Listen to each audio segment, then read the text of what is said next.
Hello दोस्तों, स्वागत है हमारे YouTube channel maths bio platform में। मैं आपका दोस्त Sanjeev.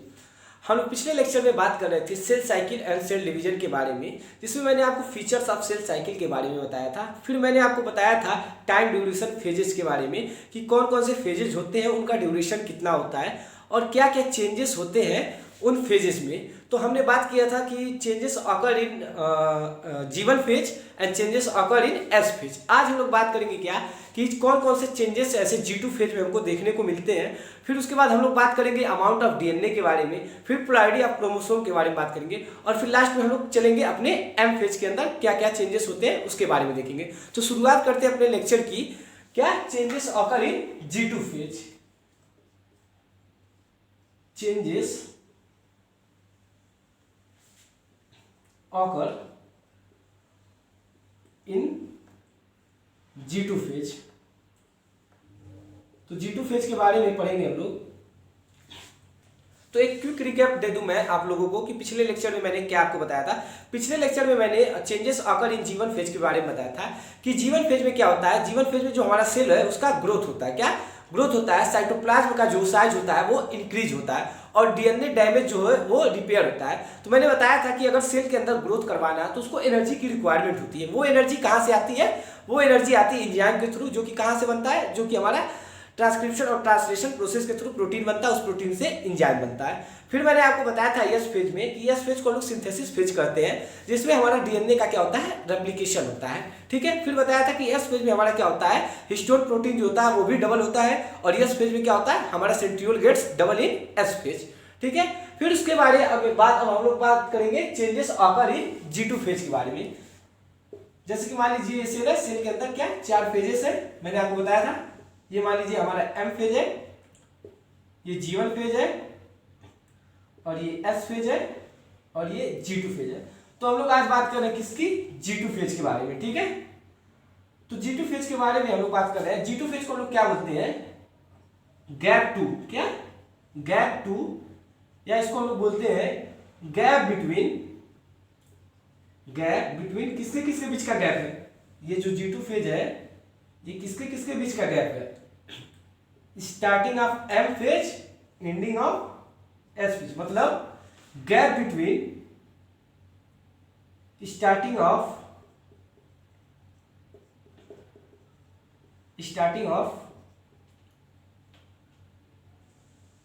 M phase, starting of M phase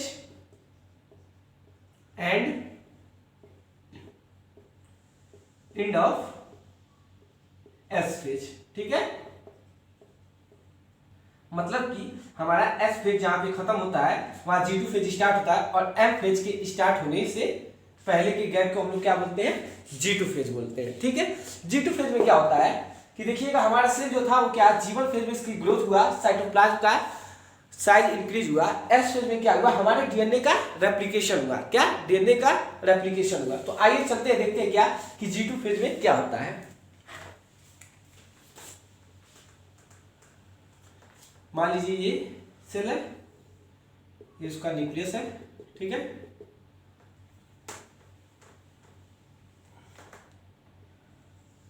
इसका न्यूक्लियस है। ठीक है। इसके अंदर क्या हमारा ये डीएनए जो है क्रोमेटिन के फॉर्म में डबल हो चुका है। और कल मैंने आपको बताया था क्या किसके बारे में? ये क्या है हमारा? ये क्या हमारा? सेंट्रोसोम। क्या? सेंट्रोसोम है, जो कि क्या हो गया? ये भी हमारा S फेज में डबल हो जाता है। ठीक है। ये हमारा मान लीजिए प्रोटीन है, क्या ट्यूबलिन प्रोटीन है। ठीक है। ये हमारा सेल ऑर्गेनल है, क्या मान लीजिए ये है हमारा माइटोकॉन्ड्रिया। ठीक है।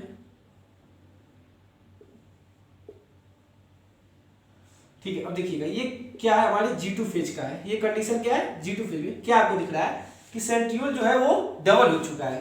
क्या? सेंट्रियोल हमारा जो डबल हो चुका है ये हमारा क्या है? ट्यूबलिन प्रोटीन है। क्या? ट्यूबलिन प्रोटीन है, जो कि मैंने आपको कल बताया था ट्यूबलिन प्रोटीन के बारे में कि जो क्या करता है, जो कि फॉर्मेशन करता है किसका? हमारे सेंट्रियोल का। किसका फॉर्मेशन करता है? सेंट्रियोल का फॉर्मेशन करता है। तो हम लोग बात कर रहे हैं G2 फेज की। तो G2 फेज के बारे में बात कर रहे हैं। G2 फेज में जो हमारा डीएनए उसका रेप्लिकेशन हो गया। मतलब ये अगर मेरा डीएनए है, ठीक है, तो ये हमारा क्या हुआ, G2 फेज में ये डबल हो गया, क्या ये डबल हो गया, लेकिन बहुत ही कंडेंस फॉर्म में, क्या बहुत ही कंडेंस फॉर्म में, जिसके अंदर न्यूक्लियस के अंदर हमें क्या ये एक ही में कंप्रेस होके दिख रहा है। लेकिन अगर एक्चुअली में देखें तो ये हमारा क्या हुआ है, डीएनए जो है G2 फेज में हमारा डबल हो चुका है। अब क्या करता है सेल को, क्या करना है M फेज में सेल को डिवाइड करना है, क्या सेल को M फेज में डिवाइड करना। तो वो क्या करेगा, वो अपने आप को प्रिपेयर करेगा G2 फेज में, क्यों, क्योंकि M फेज में सेल को डिवाइड करना है। तो फिर हम लोग लिख सकते हैं क्या कि cell prepare itself for M phase, क्या M फेज के लिए सेल अपने आप को क्या करेगा, प्रिपेयर करेगा। यहाँ पे हम लोग एक स्टेटमेंट लिख सकते हैं, cell prepare in G2 phase,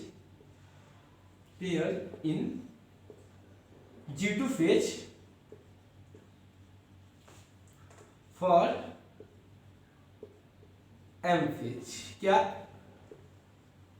cell G2 phase में अपने आप को प्रिपेयर करेगा, किसके लिए, ताकि वो M फेज में जाए, क्या M फेज में जाने के लिए अपने आप को क्या करेगा, सेल प्रिपेयर करेगा G2 फेज में। अब देखते हैं क्या अगला जो पॉइंट है कि क्या large number of tubulin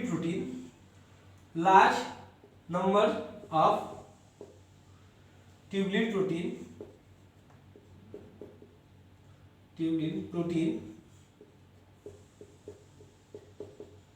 required for किस लिए, फॉर स्पिंडल फाइबर।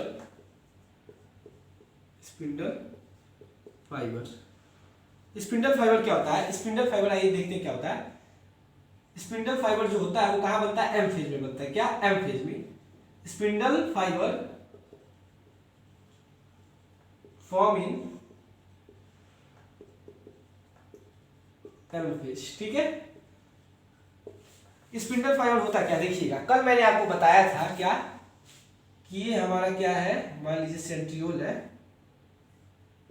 इस सेंट्रियोल पे एक और सेंट्रियोल अटैच कर देते हैं, तो इसको हम क्या बोलते हैं, सेंट्रोसोम। इस सेंट्रोसोम के चारों तरफ हम लोग क्या लगा देते हैं, माइक्रोट्यूब्यूल। तो इसको हम लोग क्या बोलते थे, इसको हम लोग बोलते थे एस्टर, क्या बोलते थे, एस्टर, ठीक है। इस एस्टर पे क्या होता है, इस एस्टर से एक थ्रेड लाइक स्ट्रक्चर निकलता है, क्या एक थ्रेड लाइक स्ट्रक्चर निकलता है, ठीक है, जिसको हम लोग क्या बोलते हैं, जिसको हम लोग बोलते हैं स्पिंडल फाइबर, क्या स्पिंडल फाइबर, ठीक है। मतलब कि क्या स्पिंडल फाइबर क्या होता है, जो हमारा एस्टर होता है उससे क्या बनता है, हमारा आगे चल के M फेज में जो ट्यूबुलिन प्रोटीन होती है उसकी बहुत सारी ट्यूबुलिन प्रोटीन की जरूरत होती है, जो कि M फेज में जाके हमारा स्पिंडल फाइबर बनाता है। और यही स्पिंडल फाइबर आगे चल के क्या करता है, क्रोमोसोम के काइनेटोकोर से अटैच होके उसको क्या करता है, अपनी तरफ अट्रैक्ट करता है, और जो हमारा क्रोमोसोम होता है वो दोनों सेल में इक्वली डिवाइड हो जाता है। तो हम इसके बारे में, स्पिंडल फाइबर के बारे में डिटेल में पढ़ेंगे M फेज में, लेकिन एक जनरली मैंने आपको बता दिया कि स्पिंडल फाइबर क्या होता है। स्पिंडल फाइबर जो हमारा एस्टर होता है उसमें बहुत सारी ट्यूबुलिन प्रोटीन जो कि माइक्रोट्यूब्यूल का बना होता है, उसको हमकी जरूरत होती है। तो वो हमारा किस फेज में बनेगा, G2 फेज में बनेगा, क्योंकि M फेज में हमको अपने सेल को ले जाकर डिवाइड करना है। तो उसकी सारी तैयारियां जो होंगी वो किस में होंगी, G2 फेज में होंगी। तो क्या मैंने यहाँ लिखा है, large number of tubulin protein required for spindle fibre, मतलब कि हमें बहुत सारी ट्यूबुलिन प्रोटीन की जरूरत है जो कि क्या आगे चल के हमारा स्पिंडल फाइबर बनेगी। क्या ये देखिए यहाँ पे एस्टर है, इस पे क्या लगा है, ये है हमारा क्या माइक्रोट्यूब्यूल। ये माइक्रोट्यूब्यूल किसका बना होता है, ट्यूबुलिन प्रोटीन का। तो यही माइक्रोट्यूब्यूल आगे चल के स्पिंडल फाइबर बनाएगा। तो इसलिए हमें large number of tubulin protein, large number of microtubule चाहिए, क्या लार्ज नंबर ऑफ माइक्रोट्यूब्यूल भी यहाँ लिख सकते हैं, माइक्रोट्यूब्यूल, क्या माइक्रोट्यूब्यूल, जो कि आगे चल के क्या माइक्रोट्यूब्यूल, यहाँ पे हम लिख सकते हैं ब्रैकेट में ट्यूबुलिन प्रोटीन, ठीक है। Large number of microtubule that is tubulin protein required for spindle fibre formation, ठीक है। स्पिंडल फाइबर फॉर्मेशन जो कि हमारा M फेज में होगा, जो कि सेल डिवीजन के लिए बहुत ही जरूरी है, ठीक है। अब हम आगे चलते हैं क्या कि हम लोगों ने बात करते हैं कि G1 फेज में हम लोगों ने पढ़ा था कि कुछ ऑर्गेनल जो होते हैं वो डबल होते हैं, क्या कुछ ऑर्गेनल के बारे में, जैसे मैंने बताया था आपको एंडोप्लाज्मिक रेटिकुलम और गोल्गी बॉडी की, कि वो कुछ ऑर्गेनल जो होते हैं वो डबल होते हैं। क्यों डबल होते हैं, क्योंकि उनको लिपिड बनाना होता है, प्रोटीन की जरूरत होती है, जिससे वो क्या करेंगे, सेल वॉल का फॉर्मेशन करते हैं, ठीक है। तो इसी तरीके से G2 फेज में भी क्या होगा G2 फेज में भी कुछ सेल ऑर्गेनल है, जब सेल डिवाइड होता है तो जो ऑर्गेनल है उनको भी तो डिवाइड होना है, तो G2 फेज में भी कुछ सेल ऑर्गेनल डिवाइड होते हैं, जैसे कि हमारे क्या, आइए देखते हैं। जैसे मान लीजिए ये हमारा सेल है, ठीक है, ये न्यूक्लियस है, ठीक है, इसके अंदर हमारा जो क्रोमेटिन है वो रेप्लिकेशन हो चुका, डबल हो चुका, ठीक है। तो कुछ हमारे सेल ऑर्गेनल हो गए, जैसे कि ये मान लीजिए हमारा क्या माइटोकॉन्ड्रिया है, ठीक है, क्या माइटोकॉन्ड्रिया है, अगर 2 है तो 4, 4 है तो 8, 8 है तो 12, ठीक है। तो इसी तरह क्या होते हैं हमारे जो माइटोकॉन्ड्रिया होते हैं, कुछ सेल ऑर्गेनल, कुछ प्लाज्मिड होती है, ठीक है, प्लाज्मिड, ठीक है, प्लाज्मिड, ठीक है, उनको भी डबल करते हैं, क्या करते हैं, उनको भी डबल। तो हम लोग लिख सकते हैं क्या, in G2 phase, in G2 phase, in G2 phase plasmid some cell organelle, क्या, some cell organelle, some cell organelle like mitochondria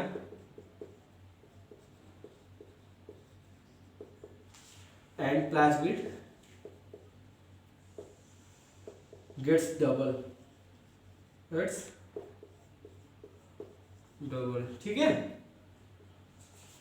अब हम लोग क्या एक और पॉइंट देखते हैं इसके बारे में कि इसके अंदर भी क्या ट्रांसक्रिप्शन और ट्रांसलेशन होता है, क्यों, क्योंकि इसके अंदर भी देख रहे हैं आप ट्यूबुलिन प्रोटीन का फॉर्मेशन हो रहा है, जिसकी जरूरत है हमें स्पिंडल फाइबर बनाने के लिए, तो इसके अंदर भी एंजाइम की जरूरत है, जो सारा प्रोसेस हो रहा है वो एंजाइम की वजह से होता है, एंजाइम मतलब प्रोटीन की जरूरत है, तो इसके अंदर भी क्या होता है हमारा ट्रांसलेशन और ट्रांसक्रिप्शन प्रोसेस होता है। तो हम लोग लिख सकते हैं क्या, यहाँ लिख सकते हैं, एक और पॉइंट नोट कर सकते हैं कि G2 फेज में, इन G2 phase transcription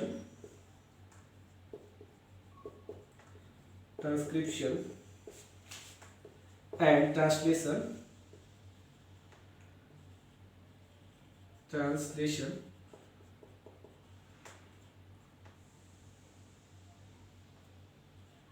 also occurred, ठीक है। ये था हमारा एक ओवरव्यू G2 फेजेस के अंदर क्या क्या चेंजेस होते हैं, जिसके बारे में मैं बताया। अब हम लोग एक बार शॉर्ट में देखते हैं कि हमने जितने भी फेजेस पढ़े उन फेजेस के अंदर क्या क्या चेंजेस हम लोग देखें, एक शॉर्ट में मैं आपको बताता हूं ताकि आपको याद रहे। आइए देखते हैं क्या, पहले हम लोग बात करते हैं क्या, G1 फेज के बारे में, क्या G1 फेज के बारे में, ठीक है। G1 फेज के बारे में अगर चेंजेस के बारे में बात करते हैं तो पहले चेंजेस के बारे में मैंने बताया था क्या होता है इसके अंदर, मेन पॉइंट मैं आपको बता रहा हूं, ठीक है। पहला क्या, ग्रोथ, दूसरा साइटोप्लाज्म का साइज इंक्रीज, साइटोप्लाज्म का साइज इंक्रीज, ठीक है। और तीसरा क्या, DNA damage repair, DNA damage repair, ठीक है।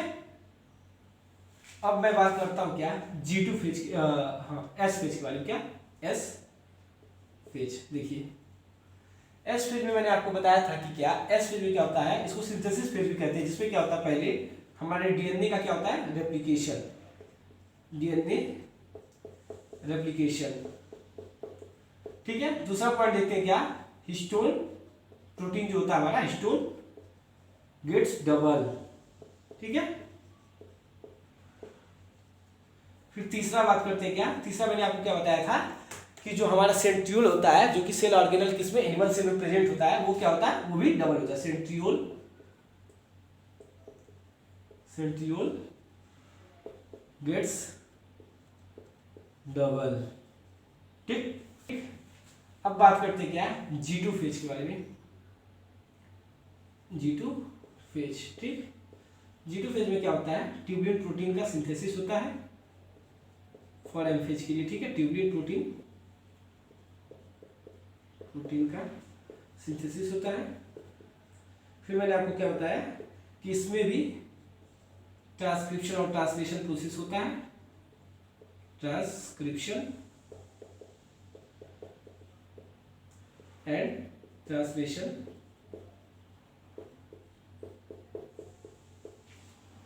ट्रांसलेशन प्रोसेस ऑकर, ठीक है। और तीसरा मैंने बताया कि इसमें जो हमारा सेल ऑर्गेनल होता है जैसे कि plastid, mitochondria,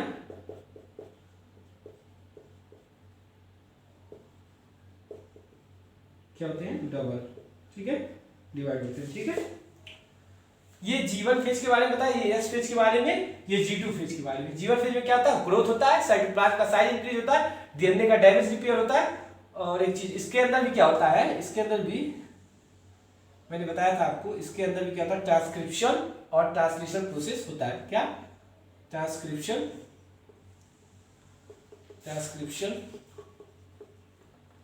and translation occur, ठीक है, ऑकर।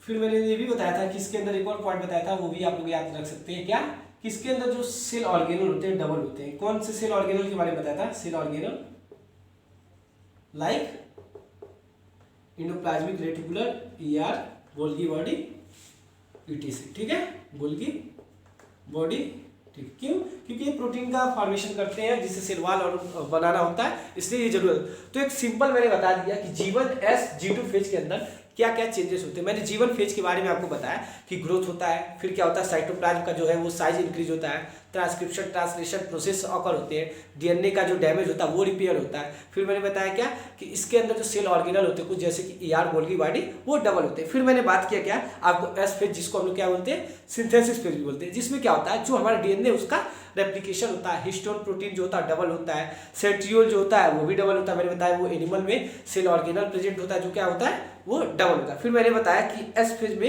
एस फेज के बाद फिर मैंने बताया G2 फेज में क्या होता है, ट्यूबुलिन प्रोटीन की सिंथेसिस होती है। किस लिए, क्योंकि आगे चल के वो माइक्रोट्यूब्यूल बनाएगा और उस माइक्रोट्यूब्यूल से क्या बनेगा हमारा, उस माइक्रोट्यूब्यूल से हमारा स्पिंडल फाइबर बनेगा। फिर मैंने बताया आपको कि इसके अंदर भी कुछ ऑर्गेनल होते हैं जो कि डबल होते हैं, जैसे कि माइटोकॉन्ड्रिया, प्लास्टिड हो गया। फिर मैंने बताया कि इसके अंदर भी ट्रांसलेशन ट्रांसक्रिप्शन प्रोसेस होता है, ठीक है, ये हमारा हो गया। और एक चीज और है, हमारी एनसीईआरटी क्या कहती है कि न्यूक्लियस अपान साइटोप्लाज्मिक रेशियो क्या होता है, इंक्रीज होगा या डिक्रीज होगा। मैंने आपको बताया था G1 फेज में, आपको एक एग्जांपल देके बताया था, आप लोग बताइए।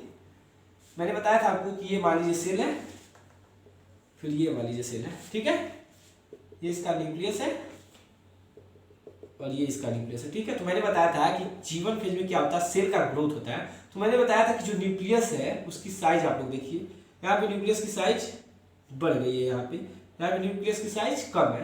तो न्यूक्लियस अपॉन साइटोप्लाज्मिक रेशियो, क्या, nucleus upon cytoplasmic ratio increase हुआ है कि डिक्रीज, ये बताइए आप लोग। Nucleus upon cytoplasmic ratio increase हुआ है या डिक्रीज, क्या हुआ है, न्यूक्लियस अपॉन साइटोप्लाज्मिक रेशियो क्या हुआ है, डिक्रीज हुआ है, क्या, डिक्रीज, ठीक है। कैसे, मान लीजिए ये साइज हमारे न्यूक्लियस का क्या है, 5, ठीक है, यहाँ भी साइज वही है, सेम है न्यूक्लियस का, बस देखिए साइटोप्लाज्म का साइज बढ़ गया। मान लीजिए यहाँ पे क्या है, साइटोप्लाज्म का साइज 10 है, ठीक है, और यहाँ पे जो हमारा न्यूक्लियस है उसका साइज सेम है। देखिए साइटोप्लाज्म का साइज क्या हो गया, बढ़ गया, यहाँ 10 था यहाँ 20 हो गया। तो अब देखिए क्या क्या हो गया, यहाँ पे जो हमारा साइज हो गया वो हो गया 1/2 और यहाँ पे जो साइज हो गया हमारा क्या हो गया 1/4। तो डिनोमिनेटर से जब भी हम लोग क्या करेंगे, इसको डिवाइड करेंगे तो क्या होगा, हमारा cytoplasm upon nucleus upon cytoplasm का रेशियो जो होगा क्या होगा, वो डिक्रीज हुआ है, क्या हुआ है, डिक्रीज। तो एनसीईआरटी में लाइन दिया है कि जब G1 फेज से एस फेज G2 फेज की तरफ हम लोग मूव करते हैं तो क्या होता है, हमारा जो न्यूक्लियस अपॉन साइटोप्लाज्मिक रेशियो होता है वो क्या होता है, वो डिक्रीज होता है, ठीक है, क्या होता है, डिक्रीज। अब हम लोग क्या चलते हैं आगे, बात करते हैं क्या, अमाउंट ऑफ डीएनए के बारे में हम लोग बात करते हैं। तो आइए चलते हैं, देखते हैं क्या अमाउंट ऑफ डीएनए के बारे में।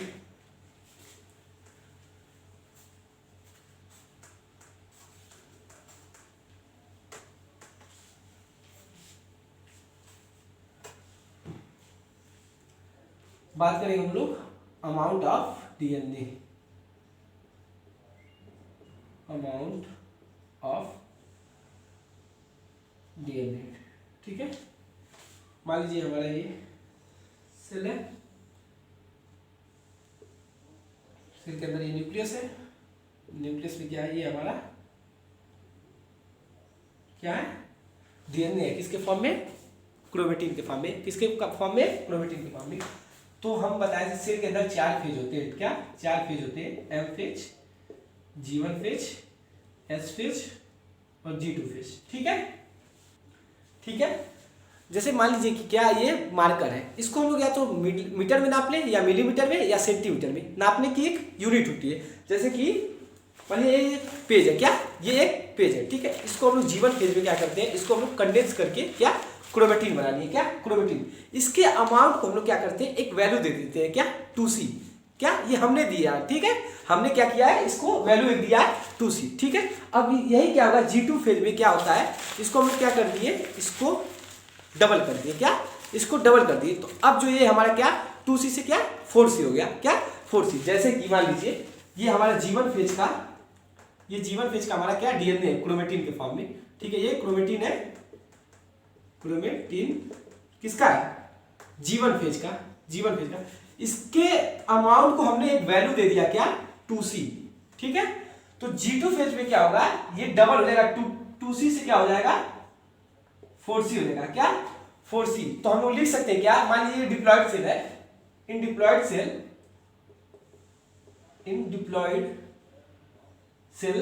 Amount of DNA, in G1 phase is 2C, क्या 2C, ठीक है। हमने G1 फेज में इस अमाउंट ऑफ डीएनए के अमाउंट को क्या किया, एक वैल्यू दे दिया, जिसको हम लोग क्या बोल रहे हैं 2C बोल रहे हैं, ठीक है। अब हम लोग लिख सकते हैं क्या, इन G2 फेज, इसको इरेज करते हैं, आप लोग को समझ में आ गया होगा।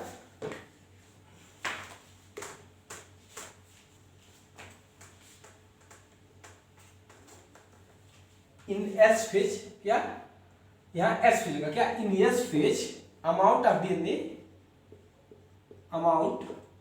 ऑफ डीएनए इंक्रीज फ्रॉम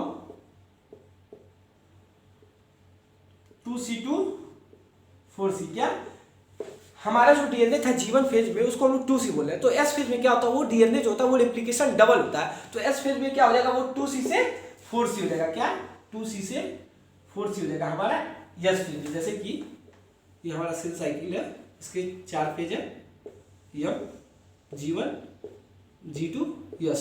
तो इसमें हमारा क्या था 2C था, इसमें हमारा क्या होगा डबल हो जाएगा, 2C से क्या हो जाएगा 4C, इसमें भी हमारा क्या रहेगा 4C। लेकिन फिर हम जब M फेज में जाएंगे तो M फेज में क्या होगा, देखिएगा M फेज में जो हमारा सेल है वो 2 डॉटर सेल में डिवाइड हो जाएगा। तो क्या होगा, जो हमारा डीएनए है जो उसका अमाउंट भी क्या होगा, दोनों सेल में आधा आधा इक्वल पार्ट में डिवाइड हो जाएगा। मतलब 4C से क्या ये M फेज में लिख सकते हैं हम यहाँ पे, इन M phase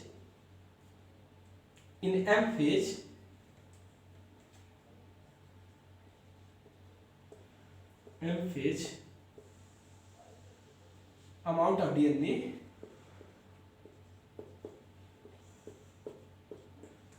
DNA decrease to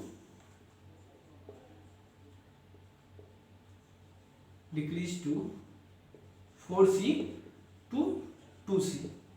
क्या हमारा M फेज में जो डीएनए था 2 डॉटर सेल में डिवाइड हो जाता है, और डीएनए जो होता है वो क्या होता है, वो 4C जो है वो दोनों 2-2C में, दोनों डॉटर सेल में डिवाइड हो जाता है, ठीक है। तो ये किसकी बात हम लोग कर रहे थे, ये हम बात कर रहे थे अमाउंट ऑफ डीएनए के बारे में, कि हमारा डीएनए जो होता है उसके अमाउंट को हम लोग क्या करते हैं, एक वैल्यू दे देते हैं, जनरली क्या 2C, ठीक है। अब आगे हम लोग चलते हैं, आगे हम लोग क्या इसको ग्राफ के मेथड से समझेंगे। एक ग्राफ बना के मैं आपको एक अच्छे तरीके से बताऊंगा, आइए देखते हैं।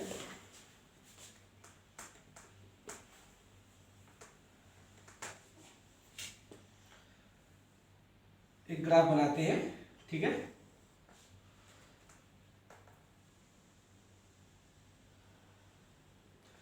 इसको हम लोग मान लेते हैं क्या फेजेज ऑफ सेल साइकिल, ठीक है, फेजेज ऑफ सेल साइकिल। ये मान लीजिए हमारा क्या G1 हो गया, ये S, ये G2 और ये हमारा M। इसको हम लोग मान लेते हैं क्या अमाउंट ऑफ डीएनए, क्या अमाउंट ऑफ डीएनए, ठीक है। इसको मान लीजिए हम लोग मान लेते हैं क्या सी, इसको मान लेते हैं 2C, इसको मान लेते हैं 3C और इसको हम लोग मान लेते हैं 4C, ठीक है। देखिएगा, तो मैंने आपको क्या बताया था कि जो जीवन फेज में होता है जो हमारा, उसको हम अमाउंट ऑफ डीएनए को क्या बोलते हैं 2C, क्या बोलते हैं जीवन फेज के अमाउंट ऑफ डीएनए को हम क्या बोलते हैं 2C, क्या 2C, ठीक। ये हमारा किसका है जीवन फेज का है, ठीक है, जीवन फेज का। अब बात करते हैं एस फेज में। तो एस फेज में क्या होता है, एस फेज में डीएनए का रेप्लिकेशन होता है। तो जब डीएनए का रेप्लिकेशन होता है एस फेज में तो हमारा अमाउंट इंक्रीज करता है, क्या हमारा अमाउंट इंक्रीज करके कितना होता है, हमारा अमाउंट इंक्रीज करके हो जाता है 4C, कितना 4C, ठीक।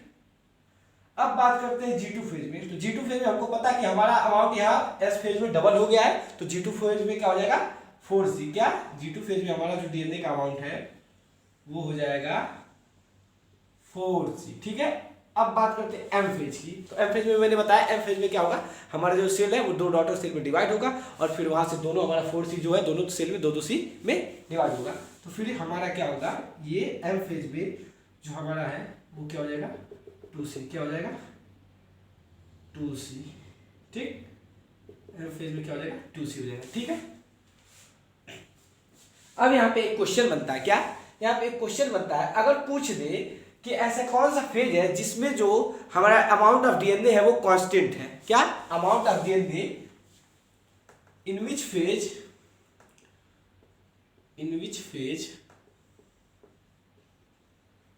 अमाउंट ऑफ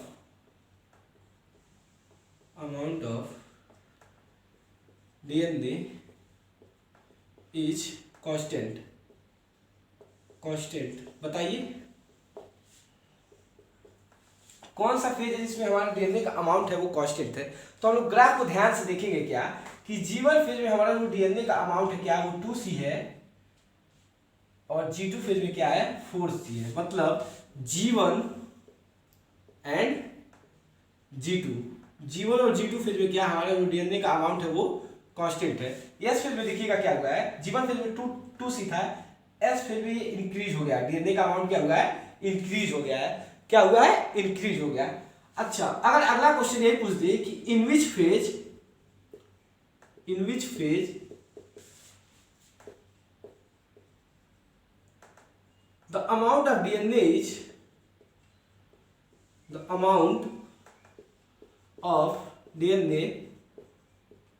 इज इंक्रीज, तो ध्यान से हम लोग क्या ग्राफ को ध्यान से देखेंगे किस फेज में डीएनए का अमाउंट इंक्रीज हो रहा है। तो देखिएगा ध्यान से, जीवन फेज में 2C था और जैसे G2 फेज एस फेज में हम लोग जाते हैं तो क्या होता है एस फेज में जो डीएनए का अमाउंट है वो क्या इंक्रीज हो रहा है। तो आंसर क्या हो जाएगा एस फेज, ठीक एस फेज। अब एक और क्वेश्चन ऐसे ही पूछ दे कि in which phase the amount of DNA is decrease, क्या ऐसा कौन सा फेज है जिसमें डीएनए का अमाउंट जो है वो डिक्रीज हो रहा है। तो ग्राफ को हम देखेंगे क्या कि जो हमारा एम फेज है, क्या जो हमारा एम फेज है, एम फेज देखिएगा ध्यान से, एम फेज क्या हुआ डीएनए का जो अमाउंट है लगातार डिक्रीज हो रहा है, क्या डिक्रीज हो रहा है, डिक्रीज होके क्या 2C पे आ गया, क्या 2C पे, ठीक है। तो क्या हो जाएगा हमारा इन 2 एम फेज में क्या होता है, in M phase the amount of DNA is decrease, ठीक। ग्राफ मेथड से आपको इजी समझ में आ गया होगा और ऐसे याद रखने में भी आसानी है। क्या देखिएगा नॉर्मल से, क्या ये हमारा जीवन से हमको पता है कि जो डीएनए का अमाउंट होता है वो क्या होता है 2C होता है। एस फेज में क्या होता है, एस फेज को लोग सिंथेसिस फेज बोलते हैं, जिसमें हमारा डीएनए का रेप्लिकेशन होता है, ठीक है, जिसमें हमारा डीएनए का रेप्लिकेशन होता है, मतलब क्या उसमें डबल होता है। तो 4C में हमारा क्या होता है, 4C में तो हमारा जो डीएनए का अमाउंट है वो डबल हो जाता है एस फेज में, ठीक है। और G2 फेज में क्या होता है, जो हमारा डीएनए का अमाउंट है वो क्या होता है डबल हो जाता है, ठीक है। अब बात करते हैं किसमें, एम फेज में। एम फेज में हमको पता है हमारा सेल डिवाइड होता है, 2 डॉटर सेल में सेल बनते हैं, उन दोनों सेल में क्या होता है जो हमारा डीएनए का अमाउंट है वो डिवाइड हो जाता है, ठीक है। अब हम लोग बात करते हैं क्या पोलैरिटी ऑफ क्रोमोसोम के बारे में। क्या आइए हम लोग देखते हैं क्या पोलैरिटी ऑफ क्रोमोसोम।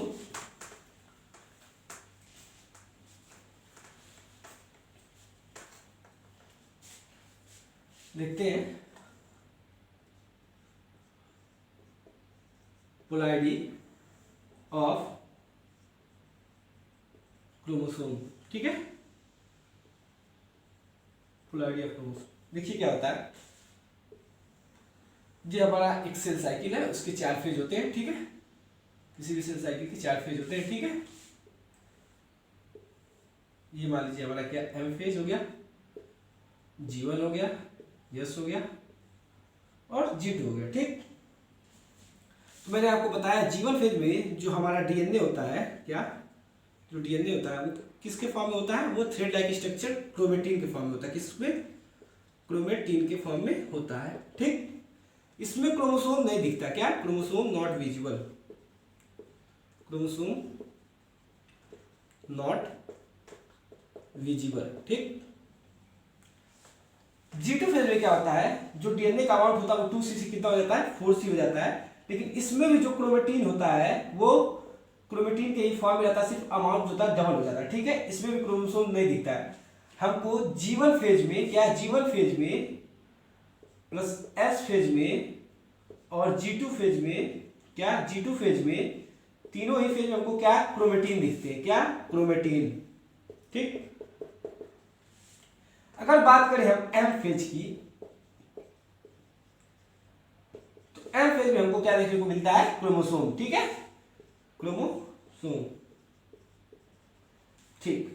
अगर मान लीजिए क्या हम आपको G1 फेज में, मैं कहता हूं आपको कि मैं G1 फेज के जो क्रोमेटिन है उसको मैं क्रोमोसोम के स्ट्रक्चर में आपको दिखाना चाहूँ, क्या, क्रोमोसोम के स्ट्रक्चर में दिखाना चाहूँ। होता तो नहीं है लेकिन मैं अगर दिखाना चाहूँ तो देखिएगा, मान लीजिए क्या, ये हमारा एक ह्यूमन सेल है, मान लीजिए ह्यूमन सेल, ठीक है, ह्यूमन सेल है, ठीक है। ह्यूमन सेल के अंदर G1 फेज में मान लीजिए क्रोमेटिन है, ठीक है, G1 फेज में क्रोमेटिन है, ठीक है। तो अगर मैं पूछूं इस क्रोमेटिन से जो ह्यूमन सेल के अंदर है, इसके कितने क्रोमोसोम बनते हैं, इससे बनेंगे ऐसे ऐसे, कितने, ऐसे ऐसे बनेंगे पूरे 46, कितने, ऐसे ऐसे टोटल 46 ऐसे क्रोमोसोम सिर्फ एक धागे से, इस एक क्रोमेटिन के स्ट्रक्चर से बनेंगे, ठीक है। आपको एक एग्जांपल लेके और अच्छे से समझाता हूं, क्या कि पोलैरिटी ऑफ क्रोमोसोम क्या होता है। देखिएगा क्या होता है, ये आपको समझ में आया होगा, आगे मैं बताता हूं क्या होता है। आइए आगे देखते हैं। हम बात कर रहे हैं क्या, पोलैरिटी ऑफ क्रोमोसोम के बारे में बात कर रहे हैं, ठीक है। अगर हम लोग बात करें क्या, ड्रोसोफिला के बारे में, क्या, ड्रोसोफिला क्या होती है, फ्रूट फ्लाई, क्या, फ्रूट फ्लाई मतलब ये इंसेक्ट एक होती है, ठीक है, ड्रोसोफिला, जिसमें क्रोमोसोम जो होते हैं हमारे 2n कितने होते हैं, 8, कितने, 8 क्रोमोसोम होते हैं, ठीक, 8, ठीक। अब आइए देखते हैं, मान लीजिए इसका सेल साइकिल किसके फेजेस होते हैं, 4, ठीक है, M, G1, S और G2, ठीक है। तो मैंने बताया क्या कि G1 फेज में हमको जो डीएनए का स्ट्रक्चर होता है वो किसके फॉर्म में होता है, क्रोमेटिन के फॉर्म में, किसके, क्रोमेटिन के फॉर्म में होता है, ठीक है। हमको जो होता है क्रोमोसोम नहीं विजिबल होता, क्रोमोसोम कब विजिबल होता है, एम फेज में। अगर मैं कहूं आपको कि G1 फेज के क्रोमोसोम को मैं आपको दिखाऊं, क्या, G1 फेज के क्रोमोसोम को मैं अगर आपको दिखाना चाहूं तो देखिएगा कैसे दिखेगा, देखिएगा, ठीक है, ठीक।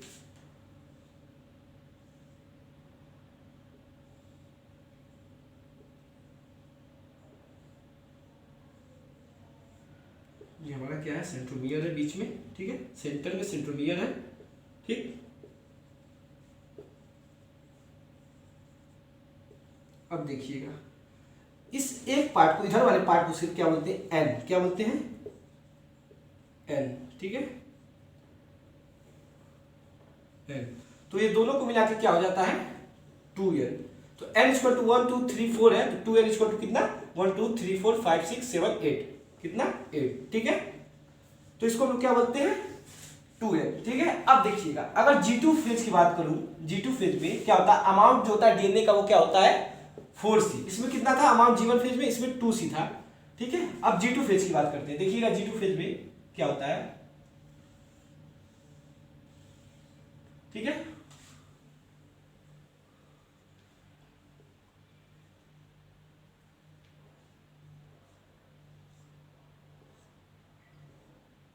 अब देखिएगा ये इसका क्या हो गया, सेंट्रोमियर, ठीक है, सेंटर में क्या हो गया, सेंट्रोमियर, मीयर, ठीक है।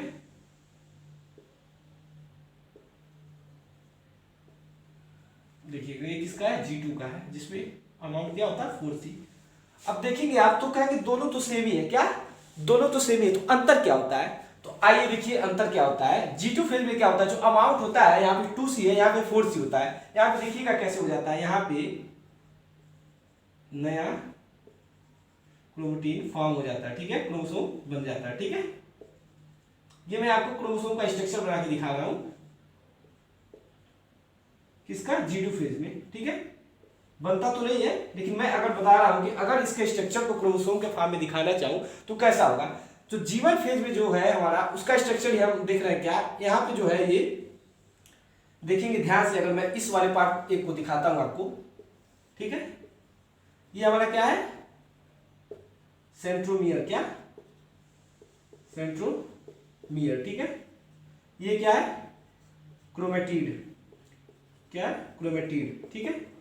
और ये पूरा एक क्या है, क्रोमोसोम, ठीक है, क्या क्रोमोसोम। मतलब कि देखेंगे ध्यान से आप, इसमें भी क्रोमोसोम का नंबर कितना है 1 2 3 4 5 6 7 8, और इसमें भी क्रोमोसोम का नंबर कितना है 1 2 3 4 5 6 7 8। मतलब कि क्रोमोसोम इसमें भी 8 है और इसमें भी 8 क्रोमोसोम है। सेंट्रोमियर की बात करें तो देखेंगे इसमें भी 8 सेंट्रोमियर है और इसमें भी कितने 8 सेंट्रोमियर है, ठीक है। अंतर क्या है, अंतर देखिएगा क्या, अमाउंट का, क्या डीएनए का अमाउंट का। यहाँ पे आप ध्यान से देखेंगे, मैंने इसकी बारे में बात की, इस एक को निकाल के आपको दिखाया, इस एक सेल एक क्रोमोसोम को। अब इसको देखते हैं, देखिएगा अगर हम इसको दिखाते हैं आपको, ठीक है, इसको दिखाते हैं, ये एक सेंट्रोमियर इसमें भी हो गया, ठीक, ये एक क्रोमेटिड हो गया, ये दूसरा क्रोमेटिड हो गया, और इस पूरे को हम लोग एक क्रोमोसोम बोल देंगे, क्या क्रोमोसोम, ठीक है। अंतर क्या है दोनों में देखिएगा, सेंट्रोमियर इसमें भी एक है, सेंट्रोमियर इसमें भी एक है, क्रोमोसोम इसमें भी एक ही है इस पूरे को, और क्रोमोसोम इसमें भी पूरा एक है। अंतर क्या है, क्रोमेटिड का, इसमें 2 क्रोमेटिड पे एक क्रोमोसोम है, इसमें एक सिंगल क्रोमेटिड पे एक क्रोमोसोम है। मतलब कि इन दोनों क्रोमेटिड को आपस में मिला के हम लोग क्या बोलते हैं, बोल देते हैं सिस्टर क्रोमेटिड, क्या सिस्टर क्रोमेटिड, ठीक है। बस क्या चेंज हुआ है, अमाउंट ऑफ डीएनए, क्या अमाउंट ऑफ डीएनए सिर्फ इसमें 4C है, इसमें 2C है, इसमें सेंट्रोमियर भी एक है, क्रोमोसोम भी एक है, क्रोमेटिड भी एक है। इसमें क्या है, क्रोमोसोम जो है एक है, सेंट्रोमियर भी एक है, क्रोमेटिड क्या है 2 क्रोमेटिड पे एक क्रोमोसोम है, ठीक है। तो आपको समझ में, एक एग्जांपल लेते हैं, आपको क्या एक एग्जांपल लेके आपको एक क्वेश्चन कराते हैं जिसके थ्रू आपको इजीली याद हो जाएगा। आइए देखते हैं, एक क्वेश्चन करते हैं।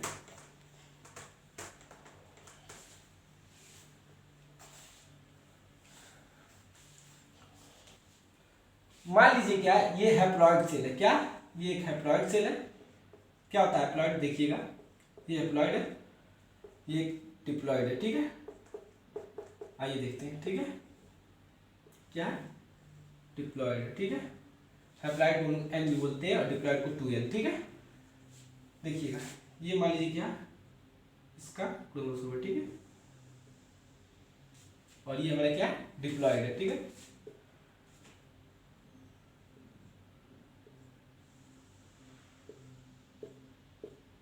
ठीक, अब मैं यहाँ पे एक इसका स्ट्रक्चर बना रहा हूं क्रोमोसोम का, आपको बताना कि ये किस फेज का कौन सा स्ट्रक्चर है, ठीक है, किस फेज का है आपको बताना है, ठीक है। आइए देखते हैं, ये हैप्लॉइड है, ये डिप्लॉइड। अब इसको आपको बताना है कि ये सेंट्रोमियर बना देता हूं आपको, देखिए सेंट्रोमियर हो गया सेंटर में, ठीक, इसमें भी बना देता हूं, ठीक। अब देखिएगा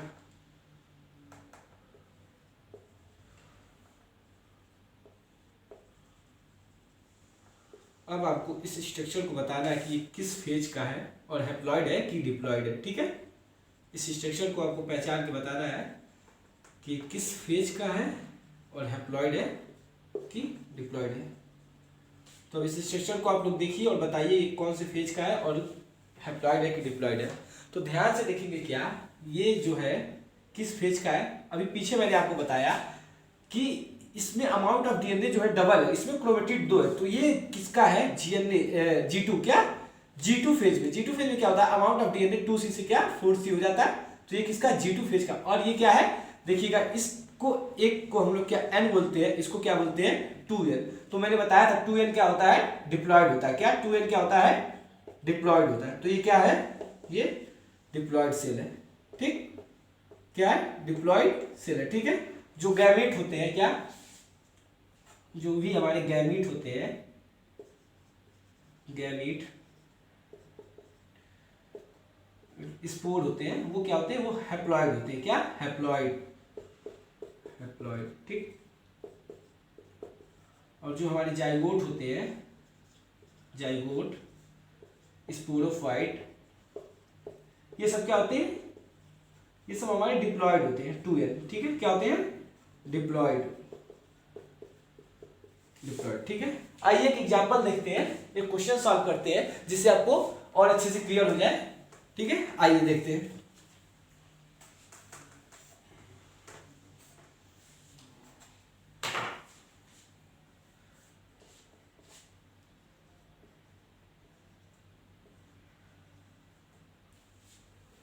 आइए देखते हैं, क्वेश्चन है क्या?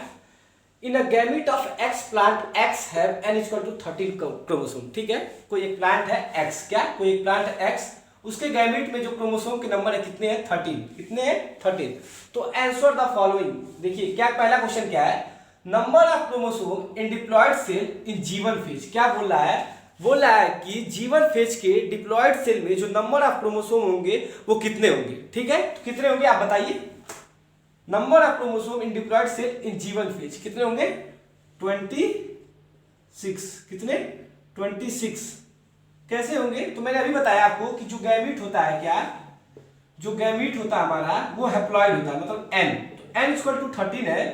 ठीक है, तो हैप्लॉइड है। ठीक है, ये पूछा क्या question? Number of chromosome in diploid, किसमें? डिप्लॉयड में।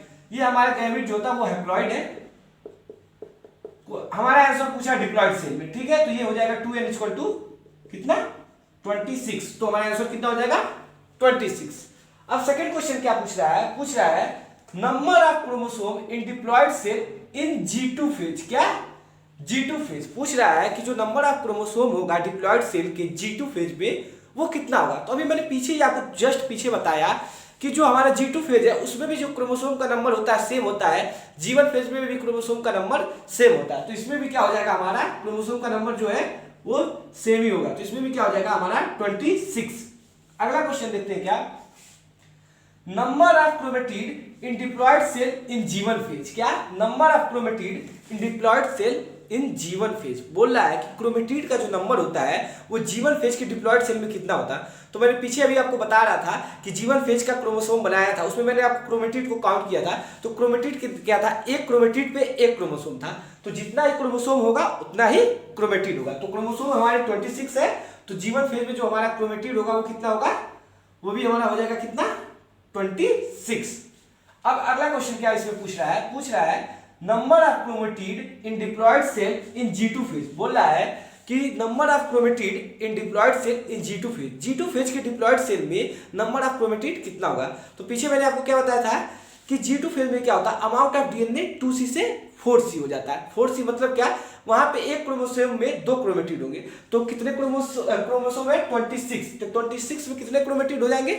इसको 2 से मल्टीप्लाई कर देंगे, कितना हो जाएगा? 52। कितना? 52। ठीक है, हाँ।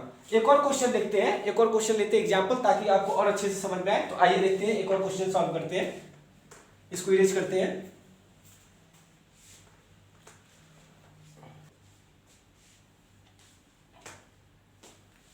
आइए देखते हैं एक और क्वेश्चन है, क्या in generative cell n of pollen है नंबर ऑफ क्रोमोसोम इज 20। क्या बोला? एक जनरेटिव सेल है एन, एन का मतलब क्या? ये हैप्लॉइड है। क्या?